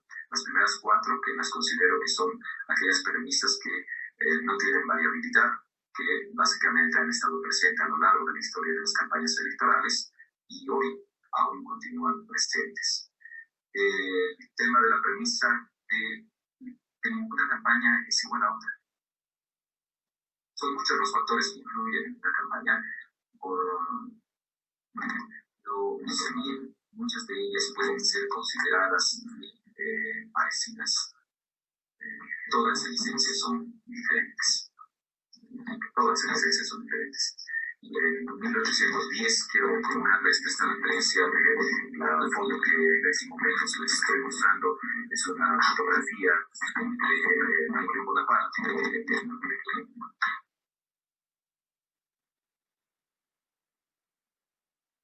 Como pueden ver en la fotografía, nos recuerda aquella época en la que Napoleón Bonaparte, estamos en 1800, se encontraba encima de su poder de expansión. Básicamente, sus diferentes victorias, tanto de Maya, lo hace dueño de casi todo el. Sin embargo, se va a enfrentar al zar Alejandro I y emplea la estrategia que va a ser denominada la estrategia de tierra quemada, o más bien dicho, la estrategia de la guerra abastece a la guerra. Es decir, Napoleón Bonaparte avanzaba a un territorio, tomaba la posesión del territorio, obligaba a las personas a quienes habían para que los sirvan, pero también se servía de todos los bienes que tenía esa población, esa comunidad. Es decir, el techo, tenían alimento, tenían agua, etc. Era una estrategia para ir avanzando. Sin embargo, Zar en aquel entonces va a hacer algo diferente. Decide que todas estas comunidades, todas estas poblaciones sean quemadas. Los silos, las reservas de agua, etc. Lo que dejaba a Napoleón Bonaparte, a todas las tropas de Napoleón Bonaparte, sin ningún tipo de suministro. Sin ningún tipo de suministro. Y a esa confrontación la van a denominar como la estrategia de la guerra quemada. Porque en 1812, que básicamente se marca el debacle, la caída de Napoleón Bonaparte, fue el punto de inflexión para que en una campaña militar con casi más de 600.000 hombres, el dato historiográfico que nos dan, va simplemente casi alrededor del 20% de toda esa tropa retornar con vida. Por eso les pongo acá como primera premisa. Pensar que una campaña es igual a las anteriores es pecar de ignorancia o de inocencia. Siempre, más allá de que puedan tener elementos muy parecidos, una campaña y por ende toda estrategia va a ser diferente. Eso tiene que quedar muy claro. Una segunda premisa está dada en el tema de la investigación. La investigación es la base de toda una campaña. Toda una campaña se basa básicamente en un diagnóstico que puede ser previamente. Y esto nos va a poner los pies sobre el piso, nos va a hacer que podamos mirar la realidad primero con ojos objetivos. Porque nos va a permitir contar con la información y el conocimiento de nosotros y nuestros rivales. Muchas veces ignoramos esta lógica de la investigación, el diagnóstico, y creemos que ya lo sabemos todo y nos adentramos en una campaña. Y de paréntesis, hace un par de meses, para el mes de julio, se hizo una prueba piloto para el tema del proyecto de la Alianza Piloto Cuenta. Uno pensaría, y en ese momento de la prueba piloto, que esta alianza, el pasado año, con todos los ribetes que tuvo, ya era muy conocido, muy famoso, etc. Y Cuenta nos colocó esta prueba piloto un poquito con los pies en el piso, porque hay un buen porcentaje de los resultados que nos decía, señores, no sabemos qué es la alianza Piloto Cuenta, y había otro porcentaje en la que nos expresaba que había un pequeño porcentaje de desconfianza al trabajo que realizamos. Esto nos va a permitir a nosotros, como parte de ese diagnóstico, en este trabajo de las encuestas y el conteo rápido con miras a las elecciones del octubre de 2020, hacer reajustes a cómo trabajar el tema de generar mayor confianza con la población, con el trabajo que realizamos. Y en aquellos puntos, en aquellas poblaciones que dijeron que no conocen la Alianza de Voto Cuenta, saber cómo llegar a ellos. Por eso considero que no hay mejor inversión que el desarrollo de una investigación. Por ejemplo, les voy a dar simplemente una referencia burda. ¿Podría yo regalarles a ustedes en este momento un presente que llegue a agradarles sin conocerlos? No, ¿verdad? Del mismo modo, así como no podría darles algo que a ustedes les guste sin conocerlos, no podría darle yo a un electorado y pedirles por él su voto sin conocerlos. Es importante conocer al electorado para tener una comunicación efectiva. Y les coloco aquí una frase de Sun Tzu, del texto del arte de la guerra, y nos habla como principio básico la necesidad de conocernos, pero conocer también al enemigo juntos al mismo tiempo. Porque dice, si conoces a los demás y te conoces a ti mismo, ni en 100 batallas correrás peligro. Si no conoces a los demás, pero te conoces a ti mismo, perderás una batalla y ganarás otra. Si no conoces a los demás y te conoces a ti mismo, correrás peligro en cada batalla. Como pueden ver, el tema del conocimiento, primero, siendo un diagnóstico sobre nosotros, viendo nuestras fortalezas, debilidades, este trabajo que tanto hacemos en las instituciones, las amenazas, las fortalezas, etc. Nos permitirá en la primera instancia saber qué podemos cambiar, a qué nos vamos a enfrentar, ¿no? Y con qué nos podemos enfrentarnos más adelante. Pero, claro, sin dejar de conocer al rival. La tercera premisa: las estrategias marcan tu sendero hacia el éxito. No hay trabajo, no puede haber una acción en campaña electoral sin estrategia. Es fundamental que esas estrategias, que las considero, son básicamente ese sendero que te lleva hacia el objetivo que tanto buscas, es fundamental tenerla. Luego de ese trabajo de diagnóstico que has realizado, planificación para plantear cuál va a ser la estrategia con la que vas a enfrentarte en la campaña electoral. Porque normalmente la falta de una estrategia en una campaña puede crear primero una confusión en la gente. Suele ocurrir que hay una suerte de imponeo, hacer pruebas, entrar en campaña y el vocero, ya sea el candidato, el diputado, sin tener un horizonte claro, dicen algo, luego se retractan, dicen otra cosa, alguien tiene que corregir lo que ha dicho el otro candidato o el candidato a la presidencia, lo que va a generar, claro está, una confusión en la población, en el electorado. Pero además de generar una confusión en el electorado, va a generar cuestionamientos en los medios. Ya se expresa tan fácil de los medios de comunicación. Y finalmente, va a generar una frustración clara en los propios políticos, en los propios candidatos. Entonces hay que evitar esta idea de que los políticos pierdan bastante tiempo, los candidatos, en explicar lo que querían decir, justamente debido a la claridad de sus mensajes que van argumentados a partir de una estrategia. La cuarta premisa: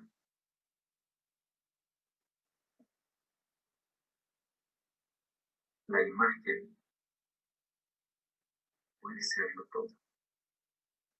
No digo que la imagen lo es todo, porque ahí cometería el error de dejar de lado lo que siempre decimos, esta lógica de forma, contenido, contexto, sería un error.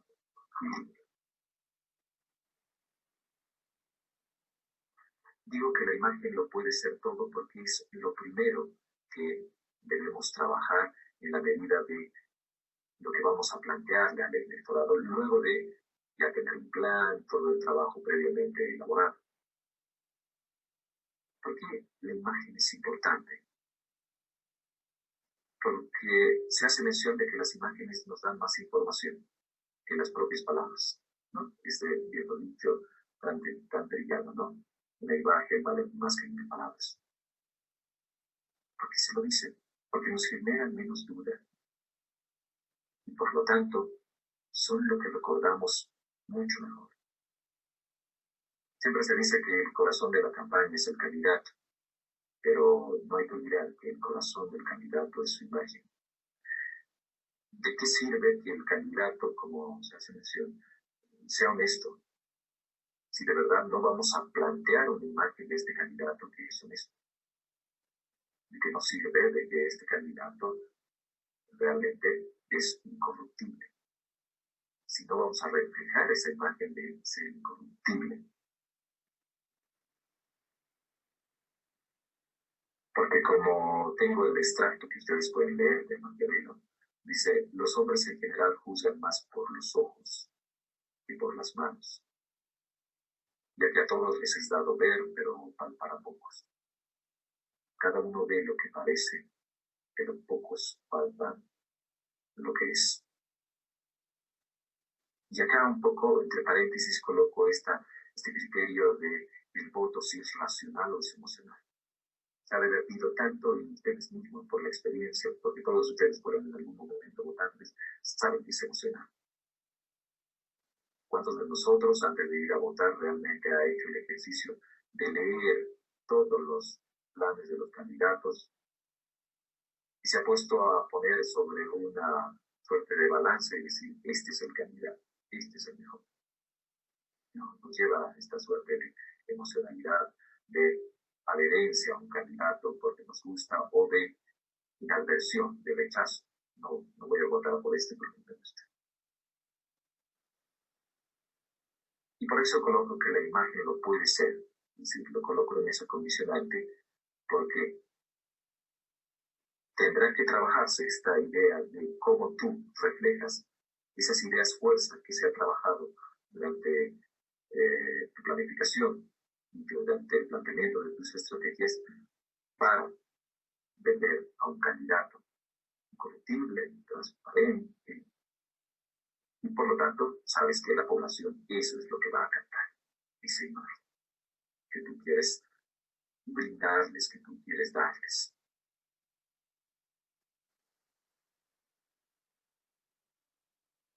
La quinta premisa,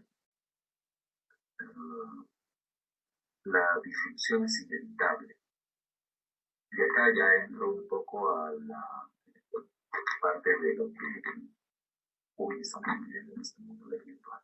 Entendiendo esta disrupción como esa ruptura de manera brusca de algo que conocíamos antes, de algo que teníamos establecido y está cambiando de manera rápida. Esta última generación, desde la década del 90, en la que vivimos hoy, está experimentando tiempos de verdad muy abruptos. En términos comunicacionales, simplemente hay que preguntar a nuestros abuelos cómo ellos se tenían a la radio y al periódico como referentes, y después a la televisión, pero por muchos años. Por muchos años. Sin embargo, ahora tenemos el tema de la presencia del Internet, la emergencia de las redes sociales, que básicamente ha llegado a las generaciones anteriores, a nuestros padres y a nuestros abuelos, de golpe. ¿Cuál es la solución? Vamos a rehuir esta realidad. No, la solución es adaptar. Esta lógica de que no sobrevive el más fuerte, sino aquel que de verdad llegue a adaptarse a la crisis, ¿verdad? No podemos esperar, no podemos tener pausas. Tiene que aprender sobre la marcha. Y el objetivo es hacer las cosas que hacíamos de una forma, pero ahora adaptadas a la realidad. Claro, no existe una fórmula mágica.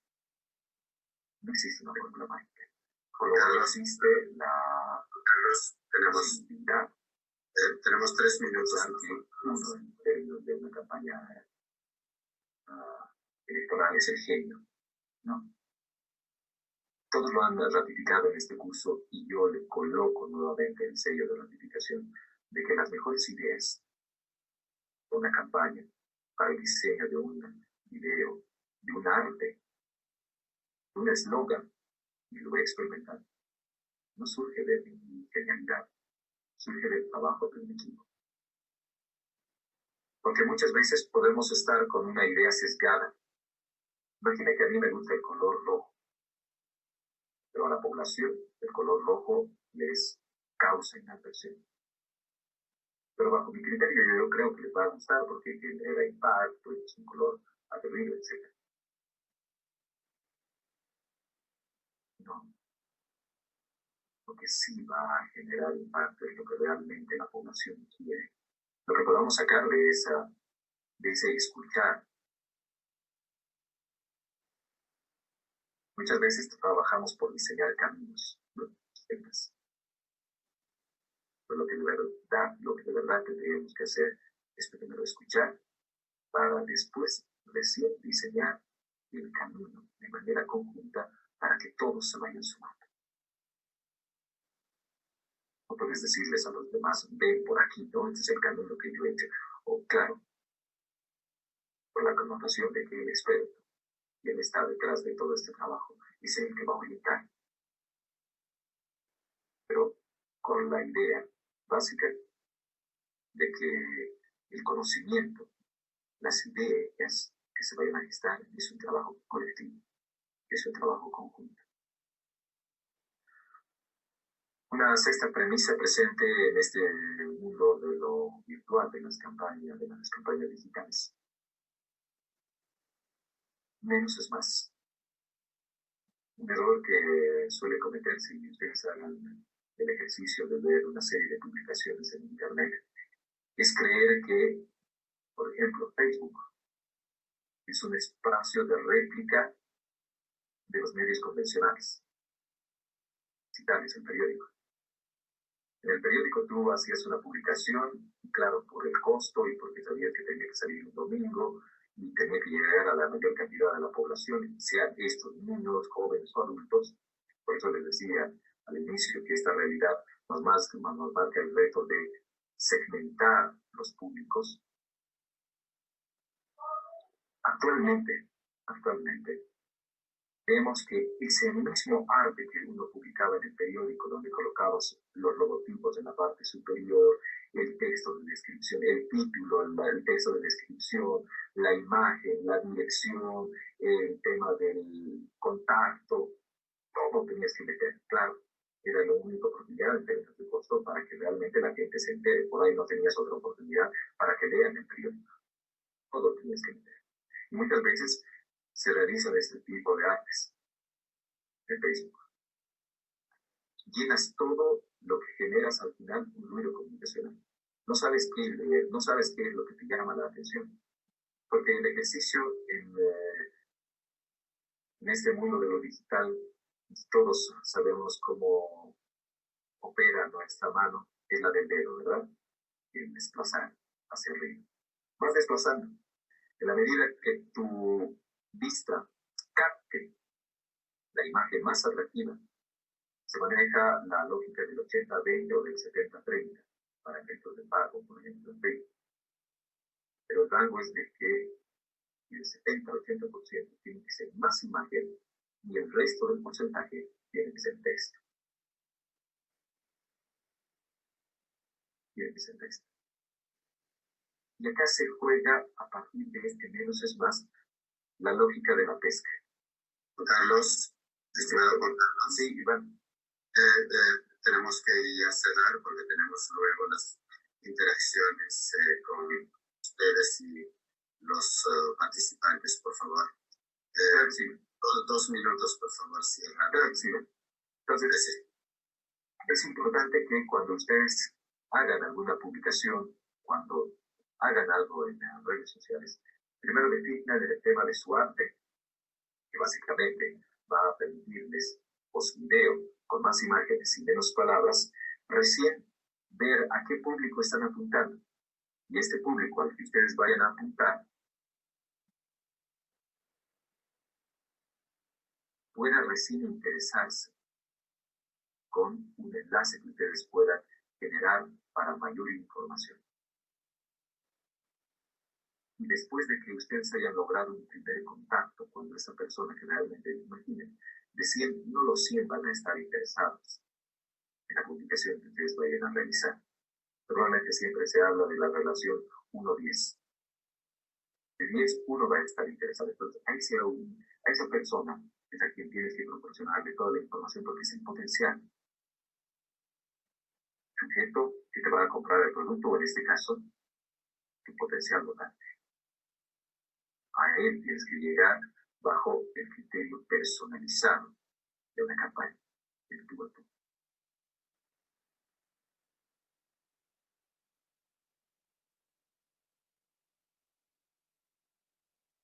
Bueno, Iván, aquí quedaría entonces.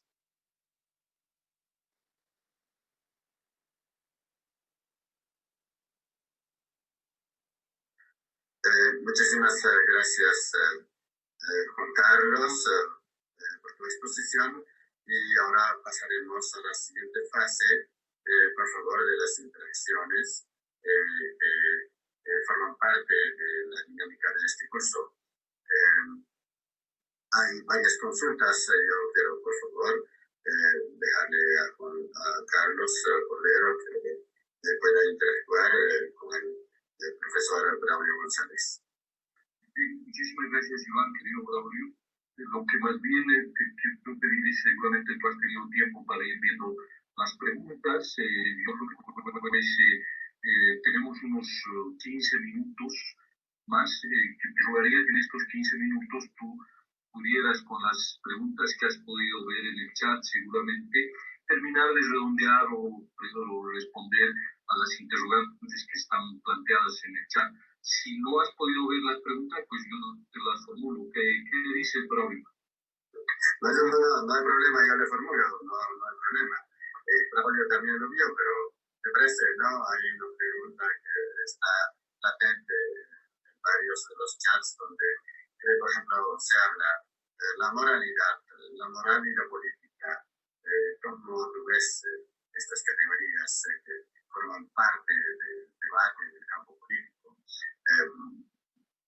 Bueno, yo no voy a comentar esto. Segundo, dicen cómo los medios pueden crear escándalos, luego utilizar estos como estrategias de contención.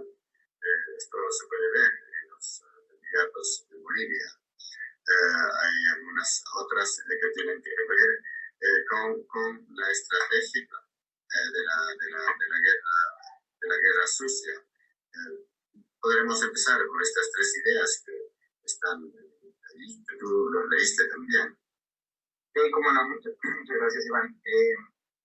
Bueno, digo, cada uno de esos tres temas nos daría para pasarnos aquí el día completo. El tema de la moralidad en la política es naturalmente un tema absolutamente subjetivo, porque pues la moralidad termina siendo algo que se conforma en niveles, es decir, hay una moralidad individual, personal, que tiene que ver con el contexto de ideas, de carga sociocultural, a veces religiosa, a veces familiar, que cada persona traemos incorporado en lo que somos, en lo que pensamos, en lo que sentimos, que mueve nuestras decisiones y que mueve nuestra forma de pensar y mueve nuestra actitud hacia todo lo que hacemos prácticamente. Entonces hay una moralidad en ese nivel. Hay otra moralidad que tiene que ver con con el contexto más inmediato, la comunidad mucho más cercana, que es lo que ocurre a nuestro alrededor, en nuestro municipio, en nuestra ciudad, y una más global que tiene que ver con lo que ocurre en el país. Entonces, digamos que como seres subjetivos que somos, pues, la verdad es que nuestra moralidad tiene escalas. Y algo que nosotros podemos aceptar como viable, por ejemplo, para un profesionista, quizás no lo podamos aceptar como viable para un clérigo, o no lo podamos aceptar como viable para un político. Entonces, es un espacio muy, muy subjetivo. Y siempre cambiante, es decir, la moralidad no es estática, se modifica, se transforma. Hoy, por ejemplo, todo el tema de género viene siendo una revolución a nivel internacional en cómo se visualiza ahora la participación de la mujer, pero en el pasado fue un tema escandaloso. En el pasado que las mujeres participaran, votaran simplemente, no se diga, se postularan a cuestiones de elección popular, pues era un tema incomprensible, escandaloso, incluso para las propias mujeres. Estamos hablando hace muchos años de la historia, desde luego, ¿no? Hoy ya no es así. Hoy hay un contrasentido en el que alguien piense que eso es algo que se deba de imaginar, soslayar, pasado de segundo término. Por poner un ejemplo, entonces la moralidad que nos vive en el pasado no es la actual, y seguramente no será la moralidad futura. El escándalo y la actividad política y pública tienen mucho que ver con esto, porque la sociedad acepta lo que está dispuesta a aceptar, cree lo que está dispuesta a creer. Entonces eso hace que ciertas cosas puedan ser aceptadas o no puedan ser aceptadas, ¿no? El fracaso también de muchas opciones políticas, de muchas alternativas, de muchos planteamientos o de ideologías y demás, pues han venido a modificar la manera como la gente acepta la propuesta política. Es decir, si un político que fue conservador o es conservador no demuestra en el ejercicio de su actividad política resultados, si no coincide con lo que la gente está dispuesta a aceptar o esperan de él, pues en automático quizás esa ideología conservadora termina siendo rechazada para la siguiente elección en bloque o en paquete, porque este político que la representó, que la significó, que la puso como visible, no dio los resultados. Igual, exactamente lo contrario. Un político que llegue desde la disrupción con un discurso de rompimiento, de modificación de las estructuras, si no da el resultado que se espera, esa idea revolucionaria puede fracasar. No estoy yo tomando partido por ninguna opción y por otra, simplemente estoy hablando de cómo se modifica la manera como la gente está dispuesta a aceptar lo que ocurre en la política y en la vida pública. Es decir, hay un marco a través del cual nosotros estamos dispuestos a aceptar los planteamientos, las propuestas, lo que se discute.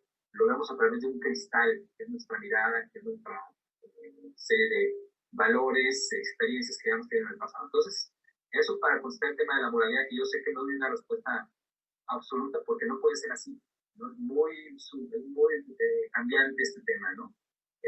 A veces la moralidad cambia como proceso de una modificación social de manera natural, de una evolución que se va dando en las formas, en las estructuras, en las comunidades, en la manera de empezar y percibir el mundo. A veces esa revolución viene porque a alguien se le ocurre una idea espectacular, maravillosa, que puede modificar la manera en cómo una sociedad está comportándose. Es decir, puede surgir de diversos procesos o incluso desde una crisis social e institucional donde el modelo colapse y termine por pero bueno. Eso fue una parte. Me parece, Iván, que otra pregunta tenía que ver con la creación de escándalo, ¿no? El escándalo surge, a ver, cuando el escándalo no es real, no tiene sustento, solo estamos hablando de una fake news, una noticia falsa, y se opera desde el poder para desmontarla, es decir, pues hay que negarla y hay que dar las evidencias necesarias y dedicarle el poco tiempo o mucho tiempo que implica desmontar una mentira. La fake news se origina porque hay ciertos elementos o ciertos matices de verdad en una información que se extrapolen y que se les dota con cierto sentido de veracidad y parece que es verdad. Y además de que parece que es verdad, yo estoy ansioso de que la política tenga un poco más de vida y de emoción y de diálogo y de contraste y la replico y la tolero, la hago viral y bueno, hay una fake news que se desmiente y bueno, tiene su propio proceso de desmentido muy difícil y muy complejo, de muy largo alcance, es muy difícil desmentir una fake news, dependiendo pues naturalmente de las características y las condiciones. Pero una fake news tiene una vida limitada, es decir, si al final del día el fake news no es tal cual una fake news y el político opera para desmentirla, lo hace de manera correcta, pues tendrá un periodo de vida en el que finalmente pase, que sí, no es fake news, sino es una really bad news, es decir, que efectivamente el escándalo surja, pues no estamos hablando de un escándalo inventado, aunque sí se gesta, sí se detona, es decir, un escándalo ese escándalo no en el momento en el que el político roba recursos o recibe dinero o hace alguna expresión incorrecta, misógina, o la gran variedad de alternativas que hemos visto. Se hace escándalo en que esa situación que se da en un marco privado se va a la esfera pública. ¿Cómo transita esa esfera privada a la esfera pública? Puede ser a través de una filtración, de una declaración, de un documento, de un proceso de auditoría. Hay mil formas en cómo esto puede pasar de la esfera privada a la esfera pública. Y evidentemente, pues los medios de comunicación están allí presentes, porque son el vehículo que llevan esa información, ese espacio privado, el espacio público, o las redes sociales, que ahora siguen siendo medios de comunicación, que ahora están en boga, pero se articula un discurso en medio de este proceso. Tiene que haber un personaje que reproche, tiene que haber una comunidad que se indigne, que se exprese a través de declaraciones de prensa, de eventos públicos, a través de memes, a través de la viralidad que dan las redes sociales. Hay muchas formas de cómo se puede desplegar todo este proceso de recriminación que se da cuando un escándalo se coloca en el espacio público. Si este acontecimiento que ocurre en la vida privada no pasa en el espacio público, no existe un escándalo. No digo que no exista la deducción, que no exista el delito, que no exista una inmoralidad o una cuestión como la que vamos a calificar. No soy moralista, no quiero ponerme en ese territorio, sino interpreto el escenario a partir de lo que una sociedad está dispuesta a aceptar, de lo que ocurre, que no coincide con estos valores sociales, cómo se recoge, ¿no? Entonces, bueno, son elementos que tienen para que algo sea escandaloso. Puede ocurrir alguna situación que para algunas sociedades puede ser escandalosa, para otras no.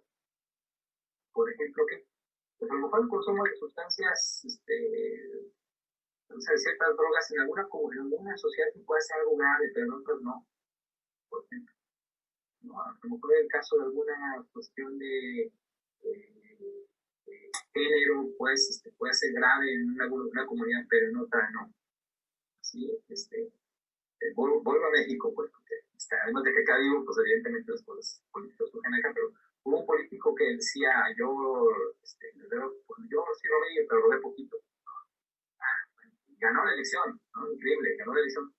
Pues abusó, lumó otras prácticas, aceptó, dijo, pues sí, pues poquito, porque hay que roba más que yo, ¿no? Entonces, ese tipo de contrastes, pues sí pueden ser escandalosos, pero lo maneja y el cuate llega y sale adelante en la elección. Entonces, ya se acabó la carrera política, no es sostenible una cosa por el estilo.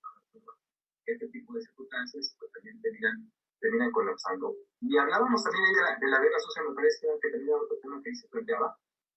¿Qué es una guerra sucia? ¿Qué es una campaña de contrastes? Hay diferenciaciones, hay descripciones que definen una cuestión de otra. Al final del día son escenarios típicos en los que una elección puede surcar, ¿no? A veces un escándalo se convierte en el gran tema de una elección.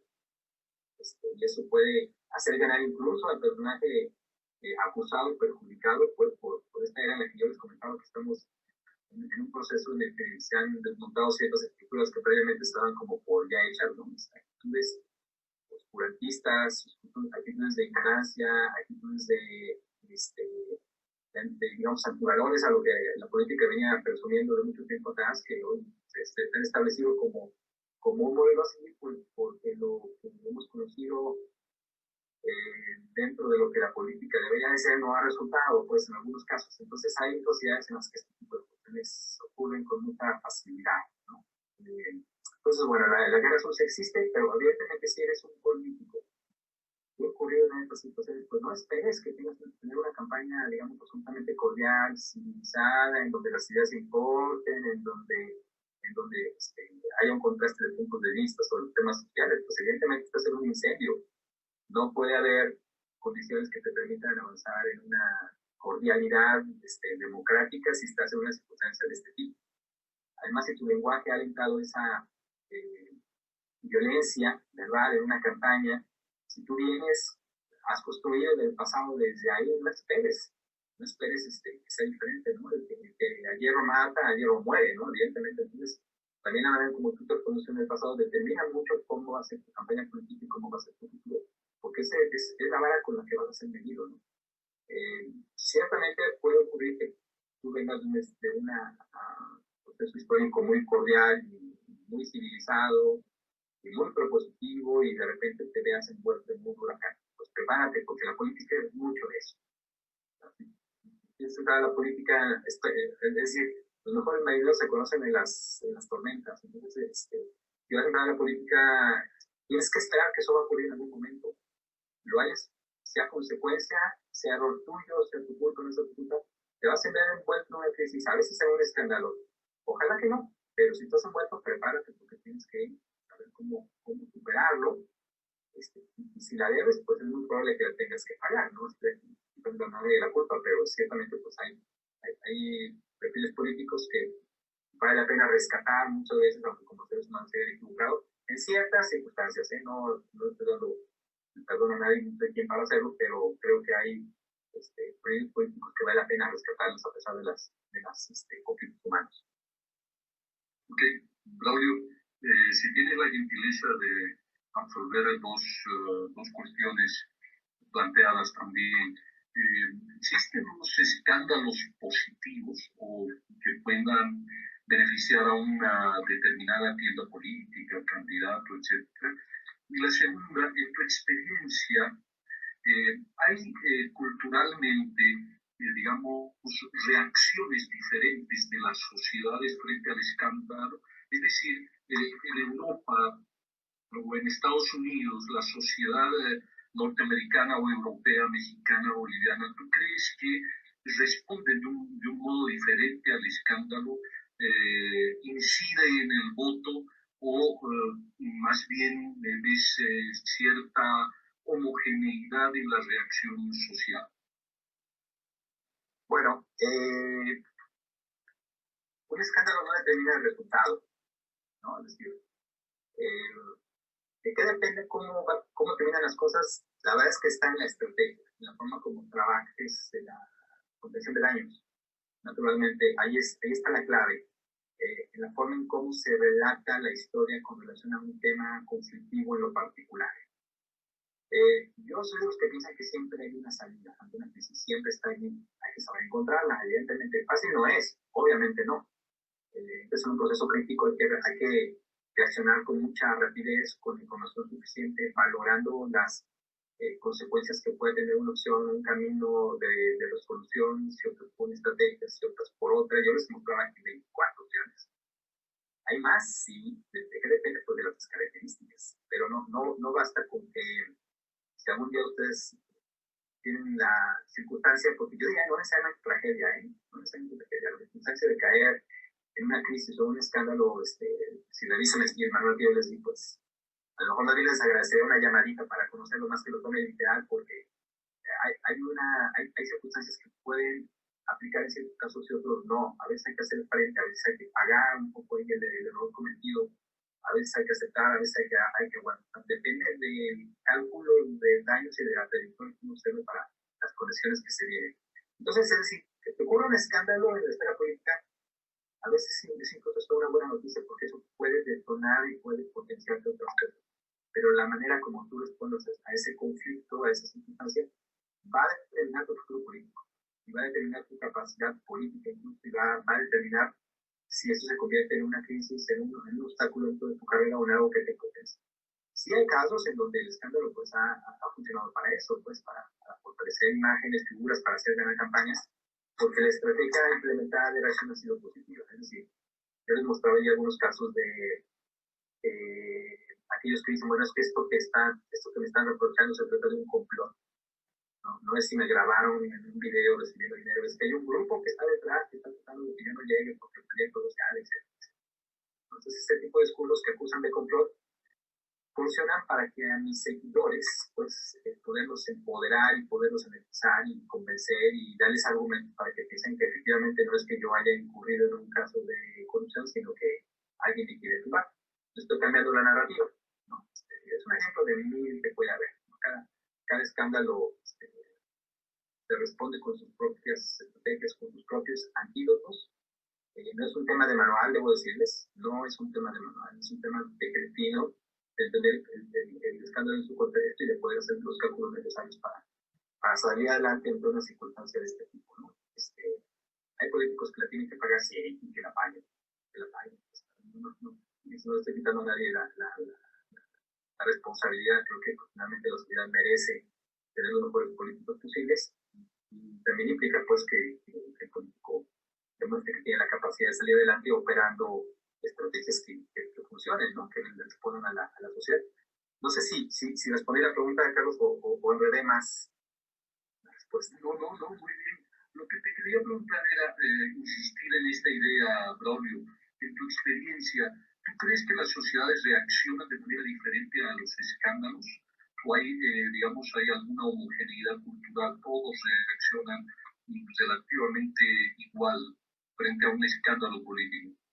No, desde luego, cada sociedad reacciona diferente, sin duda, sin duda. Y dentro de cada sociedad hay segmentos también, y hay microuniversos también, que definen si algo puede ser o no puede ser escandaloso. Es decir, es algo muy ampliamente subjetivo que depende del contexto de cada lugar. Es decir, sobre todo los escándalos, por ejemplo, que tienen que ver con la vida privada, pues hay quien puede decir, bueno, es que eso corresponde al político dentro de su contexto individual, no me importa si hizo o no hizo, porque yo lo que quiero es que sea eficiente en su trabajo, ¿no? Que sea buen gobernante, y eso ha demostrado que tiene la capacidad, la calidad, etcétera, aunque esté viviendo una crisis a lo mejor íntima o personal, ¿no? Eso, por ejemplo, ¿no?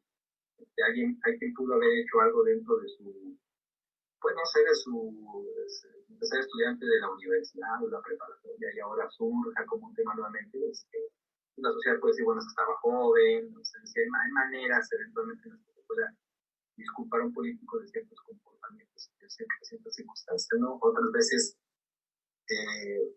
ha ocurrido, por ejemplo, cuando el tema termina siendo un desfalco de carácter fiscal, pues el tema, la salida a veces es que yo ignoraba que tenía que hacer eso, y bueno, ciertamente no debía haber ignorado, debía haber salido adelante.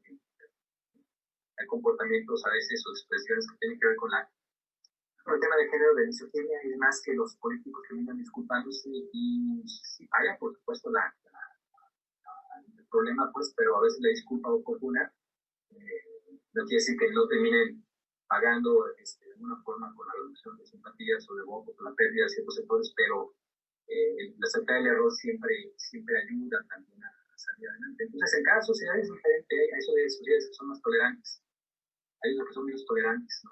Hay algunos ciertos temas pudieron ser importantes, ¿no? Pero sí, patear un perro puede ser un gravísimo problema, ¿no? Por ejemplo, y más si te toman en video. ¿Eso tiene que ver con tu eficiencia política? Pues yo creo que no, pero a lo mejor te despido como ser humano, pues, de alguna forma. Pero bueno, a lo mejor estabas dependiendo del perro mientras estabas corriendo en el parque. Y hay un video, pues, que es que tú lo estabas maltratando públicamente. Entonces, es lo que digo, todo depende también de cómo se interpreta cada marco de cierto tipo de circunstancias y de circunstancias. Entonces, pues sí, es muy diferente, cada sociedad responde diferente, y hay que evaluar, hay que medir, hay que investigar, hay que leer, hay que conversar. Hay que hacer muchas cosas para medir realmente cómo la política reacciona ante lo que la sociedad reacciona ante las decisiones políticas que estamos tomando. Braulio, muchísimas gracias, Iván. Sí, muchísimas gracias, Braulio, por estas elocuentes ideas que nos dejas. Del mismo modo a Juan Carlos en esta jornada. Agradecer a todos los participantes. Solo quiero preguntar si tenemos los certificados que nuestra universidad otorga en reconocimiento a nuestros participantes, a nuestros expositores, por su cooperación, por la mediación de sus ideas en este curso. Juan Carlos y los técnicos, por favor. Antes, por favor, si pudiéramos darle la palabra a Marta, pues también agradecer a nombre de la Cumbre Política Online. Dime, querida Marta. Braulio, muchísimas gracias por compartir con nosotros este tema que has investigado a profundidad, que fue tu tesis de maestría, porque en el mundo de la consultoría política, este tema que tú tratas específicamente hacia profundidad se ve de manera muy superficial o hay ausencia del estudio del tema. Entonces, pues, muchísimas gracias por toda tu explicación. Y claro, lo que tú decías de los dos casos de Colombia, obviamente el tema de Odebrecht en Colombia fue súper escándalo con la ruta de la construcción de la Vía al Sol, donde obviamente cayeron directivos del gobierno, como el fiscal general y demás. Fue un súper escándalo donde hubo suicidios supuestamente de contratistas, de personas que resultaron envenenadas, se murió un contratista, después se murió el hijo tomando la misma agua, bueno, este tipo de cosas. lo que decías también de Ingrid Betancourt, claro, obviamente la indignación que hubo de la sociedad cuando ella pedía que le indemnizaran, la sociedad se indignó porque se sentía que ella en campaña, ella como que provocó que la secuestraran porque creía que la iban a liberar en poco tiempo y que eso le iba a ayudar a ganar la elección. Resulta que duró como 11 años en cautiverio y bueno, ella se les escapó 2 veces, hizo huelga de hambre, bueno, la pasó súper mal. Y pues obviamente eso tenía que ver con la indignación de la gente, además por la familia que ella viene, por la familia de alto nivel económico, pues tampoco aplicaba que se pusiera como víctima, comparándose como con las personas que han sido desplazadas del conflicto interno armado, lo han perdido todo y viven en la extrema pobreza. Entonces también a eso iba la indignación de la sociedad. Entonces, Braulio, muchísimas gracias, un placer compartir contigo. En nombre de Daniel y Bosco, un súper abrazo. En nombre de Google Online, muchísimas gracias por compartir con tu conocimiento. Siempre es un placer aprender de ti. Gracias. Muchas gracias, Marta, por tus palabras. Qué amable por lo que comentas y por profundizar en estos temas que sin duda son cuestiones que hay que estar manteniendo en revisión y que, bueno, nos ayudan naturalmente a focalizar el estudio de la comunicación política y el diseño de las estrategias. Y, por supuesto, a la universidad le agradezco mucho la invitación, la apertura de todos para estar atentos a lo que aquí he conversado. Y Carlos, Iván, muchas gracias. Daniel Boscos también, presidente de la Cumbre Mundial de Comunicación Política, por este sentido de inclusión y por contribuir a darle curso a los temas que son relevantes en materia de comunicación para, pues al final del día, el mejoramiento de las democracias, a tener mejores gobiernos y mejor desarrollo social. Yo así siempre veo a la comunicación como un camino que tiene que impactar en la calidad de vida de la gente. No solamente en la cuestión de los políticos, en que lleguen, en que gobiernen, en que estén ahí, en que participen, sino que esto tiene que ver con la gente, al final del día con eso, con tu familia, con tu casa, con tus condiciones, con los de tus vecinos, tus primos, tus amigos, todos, ¿no? Que sean países en los que todas las ideologías puedan caber y que la política es eso, un camino para el desarrollo de todos. Muchas gracias nuevamente. Por ahí están mis redes sociales, Twitter, Braulio Bles, @BraulioBles. Gracias y cualquier duda, por ahí lo podemos comentar. Bien, invitarnos también a nuestro próximo encuentro, que es el martes 8 de septiembre, a la misma hora, con 2 docentes internacionales de Argentina. Vamos a tener a Daniel Aru y a Diego Panino. Muchas gracias. Juan Carlos, tenemos los certificados que otorga nuestra universidad a Braulio González por su participación en este curso, que está firmado por nuestro decano, el licenciado Diego Murillo, el director de la carrera de Ciencia Política y Gestión Pública, magister Marco Velasco Olivares.